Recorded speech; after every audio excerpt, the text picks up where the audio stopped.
రేవంత్ రెడ్డి గారిని ఒక సవాల్ చేస్తున్నా.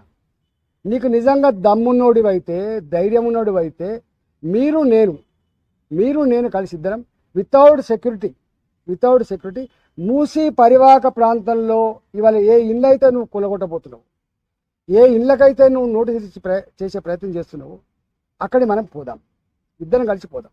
ఒక గర్భిణీ స్త్రీ, 9 నెలల గర్భిణీ స్త్రీ, ఆమెకు డెలివరీ డేట్ ఇవ్వాలో రేపో డ్యూ డేట్ ఉన్నదని చెప్పి ఆమె ఏడుస్తూ ఉంటే, నీవు కనుక ఇది ఖాళీ చేసి పోకపోతే నీకు డబుల్ బెడ్రూమ్ కూడా రాదని చెప్పి ఆమెను పోలీసులు బలవంతంగా నెట్టేస్తే, ఆమె అన్న మాట ఏంటంటే నీ డెలివరీ ఎక్కడ కావాలి అని చెప్పి కాలేజీలో పడితే నువ్వు కలికరించలేదు కదా.